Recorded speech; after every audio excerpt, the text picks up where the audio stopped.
श्री राम ज्योतिष India YouTube channel में सभी ज्योतिष प्रेमियों का स्वागत है। आज की कक्षा का विषय प्रसंग है देवगुरु बृहस्पति का गोचर जब जन्मकालीन राहु से या केतु से अथवा जन्म लगन से होता है तो जातक को उस कालखंड में कैसे प्रभाव देखने को मिलते हैं। देवगुरु बृहस्पति ज्ञान, बुद्धि, संतान, नैतिकता, गरिमा, धर्म और विस्तार वृद्धि के कारक हैं। राहु केतु छाया ग्रह हैं और जन्म लगन किसी भी जन्म पत्रिका का सर्वाधिक महत्वपूर्ण केंद्र बिंदु होता है। राहु केतु भी किसी भी जन्म पत्रिका के जन्म नियंत्रक ग्रह कहे गए हैं, बर्थ कंट्रोलिंग प्लैनेट बताए गए हैं, क्योंकि राहु केतु एक दूसरे के बिल्कुल आमने सामने होते हैं। राहु केतु के प्रभाव में भी अंतर होता है। राहु जहाँ भौतिकतावादी ग्रह होता है तो केतु वहीं पर आध्यात्मिक ग्रह बताया गया है। तो दैहिक, दैविक और भौतिक ताप, तीन तरह के ताप बताए गए हैं। यही तीन तरह के सुख होते हैं। तो देह या दैहिक प्रभाव जन्म लगन से, भौतिक प्रभाव राहु से और आध्यात्मिक प्रभाव केतु से विचार किया जाता है। तो देवगुरु बृहस्पति जब इन तीनों बिंदुओं से गोचर करते हैं, इन तीनों बिंदुओं से त्रिकोण संबंध बनाकर या केंद्रीय संबंध बनाकर शुभ या अशुभ स्थिति में गोचर करते हैं, तो जातक किन प्रभावों से गुजरता है, क्या प्रभाव उसे देखने पड़ते हैं, आज की कक्षा में उन्हीं बातों पर विचार करेंगे। तो पहले विचार करते हैं राहु और केतु से जो सामान्य प्रभाव होते हैं। राहु से प्रभाव होगा तो बौद्धिक क्षेत्र में उसका प्रभाव अधिक होगा। केतु से प्रभाव देखेंगे तो आध्यात्मिक क्षेत्र में उसका प्रभाव कहीं अधिक होगा। अर्थात यदि सफलता मिलती है राहु के ऊपर से तो वह बौद्धिक क्षेत्र में होगी, या असफलता मिलती है तो भौतिक क्षेत्र में होगी। और केतु के ऊपर से जब गोचर प्रभाव करेगा देवगुरु बृहस्पति का तो वह आध्यात्मिक क्षेत्र में, जन्म लगन से प्रभाव करेगा तो वह शारीरिक क्षेत्र में अधिक प्रभाव देगा। तो पहले विचार करते हैं राहु और केतु से, और उसके बाद जन्म लगन से शुभ या अशुभ गोचर में देवगुरु बृहस्पति का प्रभाव क्या होता है उसे विचार करते हैं।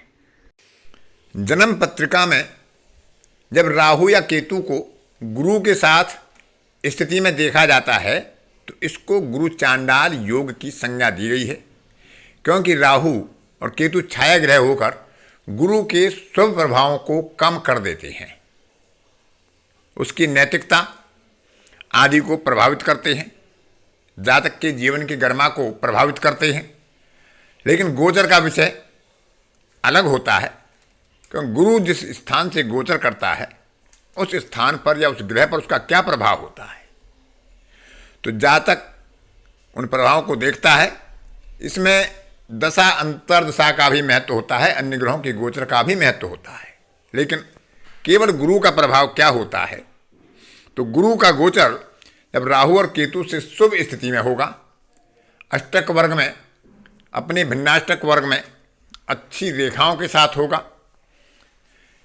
शुभ कक्षा में होगा जहाँ की कक्षा स्वामी ने उसे शुभ रेखा प्रदान की होगी, और त्रिकोण संबंध में होगा या त्रिएकादश संबंध में होगा, तो ऐसी स्थिति में जातक को किसी भी अपने लक्ष्य को ग्रहण करने में, प्राप्त करने में सफलता मिलती है, किसी भी विषय को ग्रहण करने में वृद्धि होती है, नवीन संबंधों की, मैत्री संबंधों के प्रति जातक की जिज्ञासा बढ़ती है, आतुरता बढ़ती है, इच्छा बढ़ती है, और वह नए संबंधों में प्रवेश भी करता है, जो उसके लिए आगामी जीवन में सफलता का कारण भी बनते हैं। वार्ता में, नेगोशिएशन में, सौदेबाजी में जातक सफलता प्राप्त करता है, अपनी बात को दूसरे को समझाने में उसे सफलता मिलती है और उसका लाभ भी उसे प्राप्त होता है।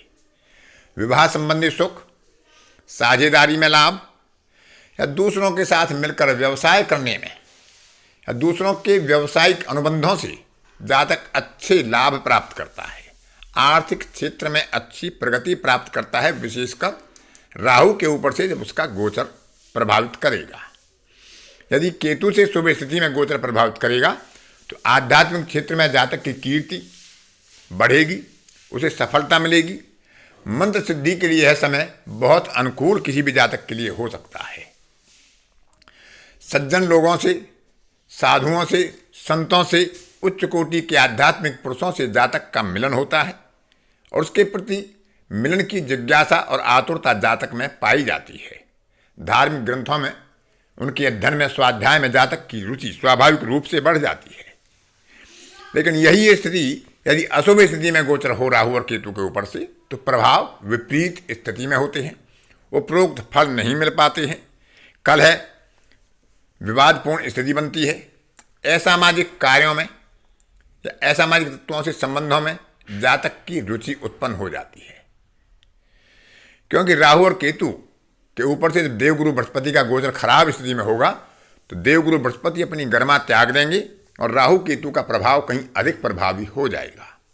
विशेषकर ऐसी स्थिति में जब गुरु ऐसी राशि से गोचर करे जहां से राहु और केतु से केंद्रीय संबंध बन रहा हो, षडाष्टक या द्विद्वादश संबंध बन रहा हो और वहां पर भिन्नाष्टक वर्ग में उसे शुभ रेखाएं 4 से कम मिली हों और किसी ऐसी कक्षा में गोचर करे जहां के कक्षा स्वामी ने उसे अपने भिन्नाष्टक वर्ग में शुभ रेखा प्रदान नहीं की हो, तो ऐसे समय में जातक अपनी वार्ता में सफल नहीं हो पाता है। पारिवारिक कलह, वैवाहिक तनाव, साझेदार से तनाव या विवाद की स्थिति पैदा होती है। रोग, शोक और मुकदमे आदि में जातक पीड़ित होता है। तो इस तरह से असामाजिक कार्यों के प्रति उसका दृष्टिकोण बढ़ता है और बजाय उसे सफलता की असफलता मिलती है, कीर्ति के बजाय उसे बदनामी मिलती है और भौतिकतावादी या आध्यात्मिकतावादी क्षेत्र में सफलता के बजाय उसे निराशा ही हाथ लगती है। ऐसे में राहु केतु के मंत्रों का जप किया जा सकता है, देवगुरु बृहस्पति की पूजा की जा सकती है ताकि अशुभ प्रभावों से कुछ रक्षा हो सके। अब विचार करते हैं, देवगुरु बृहस्पति का गोचर जब शुभ स्थिति में जन्म लगन से होता है तो जातक को क्या प्रभाव देखने पड़ सकते हैं। यदि वहां से गोचर शुभ स्थिति में होता है तो जातक को कोई ना कोई भाग्य के क्षेत्र में, कर्म के क्षेत्र में, धन के क्षेत्र में, संतान के क्षेत्र में, ज्ञान के क्षेत्र में विशेष नवीन उपलब्धि प्राप्त होती है, क्योंकि जब वह लगन से गोचर करेगा तो पंचम, सप्तम और नवम भाव पर गुरु की गोचरीय दृष्टि प्रभाव डालेगी। संतान संबंधी लाभ, पिता की प्रगति, धर्म की वृद्धि, ज्ञान की वृद्धि जैसे अच्छे संकेत मिलते हैं। वैवाहिक सुख प्राप्त होने की या विवाह आदि शुभ मांगलिक कार्य होने की संभावनाएं बढ़ जाती हैं। मित्रों से, सहयोगियों से, परिवारजनों से अच्छा पारस्परिक सहयोग मिलता है जो उनकी सफलता और उनकी पहचान के विस्तार में वृद्धि कारक होता है, लाभ कारक होता है।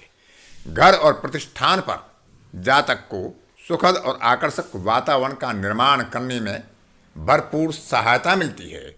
एक अच्छे सुखद वातावरण में जातक अपनी प्रसन्नता को महसूस कर सकता है।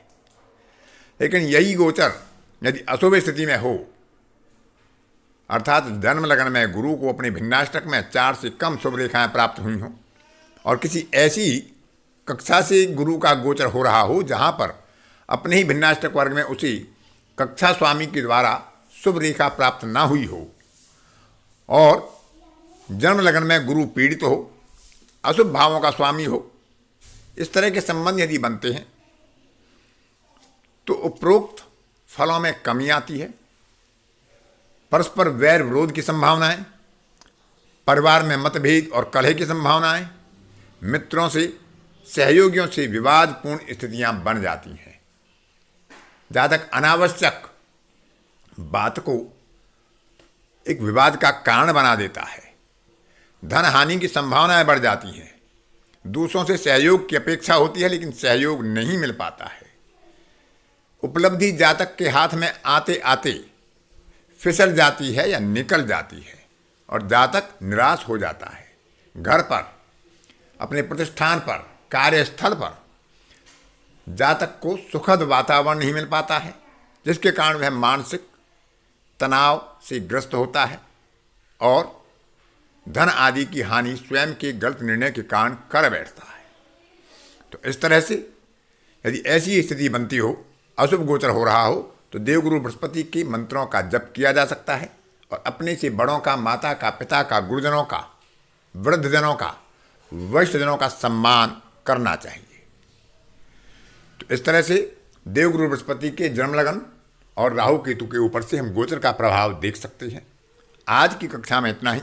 अन्य किसी कक्षा में फिर किसी नए विषय के साथ आपसे मुलाकात होगी। तब तक के लिए अपनी वाणी को विराम देता हूँ। धन्यवाद।